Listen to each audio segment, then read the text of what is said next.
Search engine optimization isn't only about on-page factors and inbound links anymore. In fact, search has gotten increasingly influenced by social media and social networking sites over the last 2 years. So it started with Google's social search product, where results from your friends were displayed along with the regular search engine results. So let's take a look at a screenshot. You'll see this at the bottom of any search results page when you're signed into your Google account.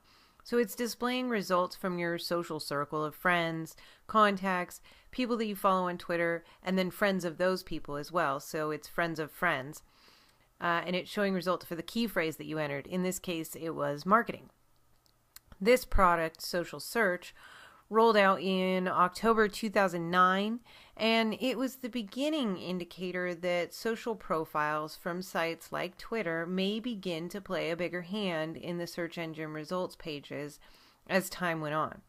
In December 2010, both Google and Microsoft's Bing answered questions about how social profiles may or may not be accounted for when determining what pages rank and which ones don't in the search engines. So while Google's social search results are shown at the bottom of a results page, what we wanted to know is if data from sites like Twitter and Facebook were in fact influencing the results in the regular organic listings at the top of the results page. Now, Bing answered the questions too, but for the most part, they're pretty similar to Google. And since Google's going to be who's sending you the majority of your SEO traffic, we're going to focus on the questions and answers that Google said.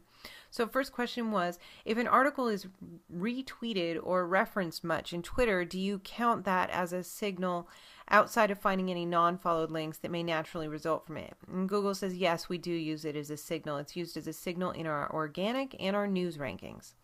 So why does this matter?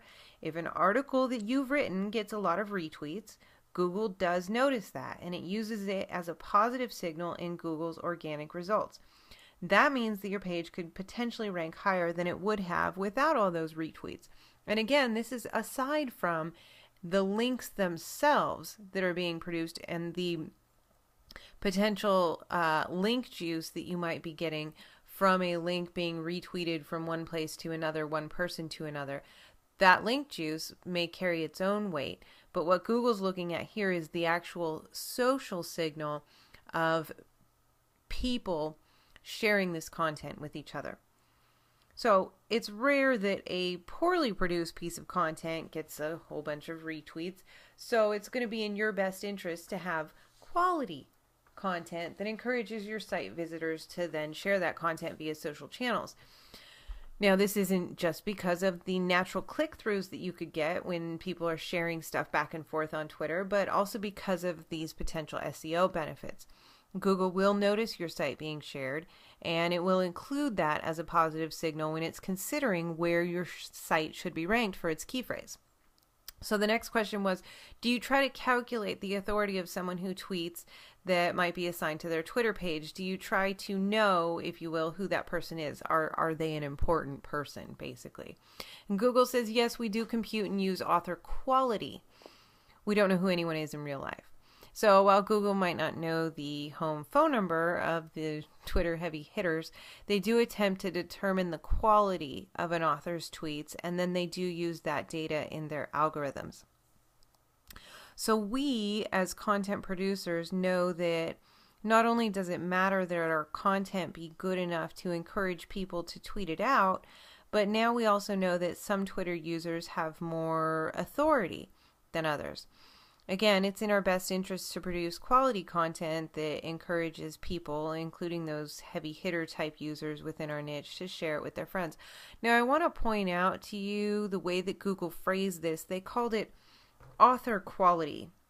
They didn't call it popularity.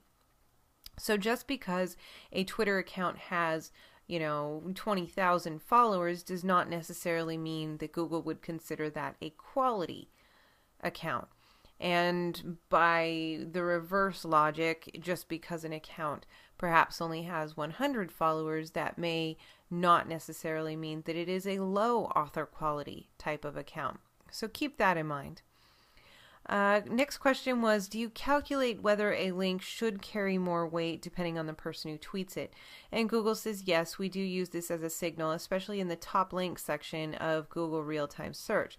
Author authority is independent of PageRank, but it is currently only used in limited situations in ordinary web search. So just like social search once was, author authority is still new to Google's algorithm, and it's only being used in limited capacity today. But like social search, expect that author authority will become more important as time goes on. That's how Google usually does things. They roll a product out as a beta or in limited capacity, and once they know that they've got all the bugs worked out, it goes across everything. And that's exactly what happened with social search, and that is what will happen with these other social signals that Google's working on implementing. So the next question was, do you track links shared within Facebook either through personal walls or through the fan pages? And Google says that we treat links shared on Facebook fan pages the same as we treat retweeted links. We have no personal wall data from Facebook. Then question number 5 was, do you try to calculate the authority of someone on Facebook, either say via their personal wall or their fan page? Google says again the treatment's the same as for Twitter. We have no personal wall data from Facebook. So here we see that Google looks to Facebook the same way that it looks to Twitter. However, it can only see the fan pages. It can't see an individual profile's wall simply because you have to be signed into Facebook to see people's walls. So the information that's shared through the fan pages is the only place that Google can look on Facebook. But they do look at that information to see if it's shared or referenced often over many different fan pages. And then number 2, if the source that the content is being shared on, that fan page itself, has higher author authority, as they call it. So with these 2 examples, Twitter and Facebook, it is safe to say that Google keeps its eyes on what people are sharing online via social media and social networking, how often those people are sharing it, and who it is that's doing the sharing. So the production of quality content becomes more important as social sharing has become a factor in the ranking algorithms. Also consider the fact that SEOs have been predicting for years that Google will need to find an alternative to ranking pages simply based on inbound links. Inbound links are too easy to game, and right now they are the largest singular factor in a site's ranking. People can go out and buy text links and game the engines that way. Of course, if you do so, you face the possibility of having your site delisted, but some people are willing to take that risk.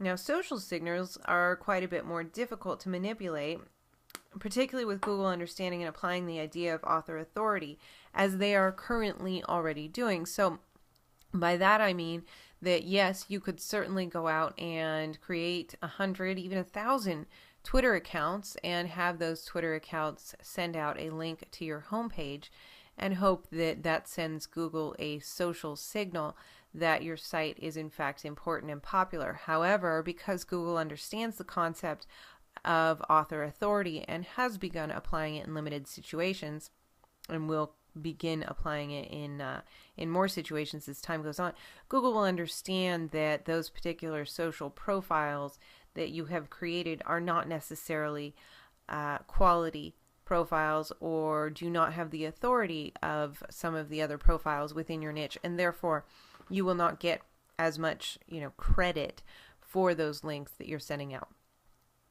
So Google is already applying these signals and their changes to their search engine results pages in the organic results area, and they'll only continue to put more weight on these and other kinds of social signals as time goes on. So you need to start responding to these changes now, and this course will help you do that.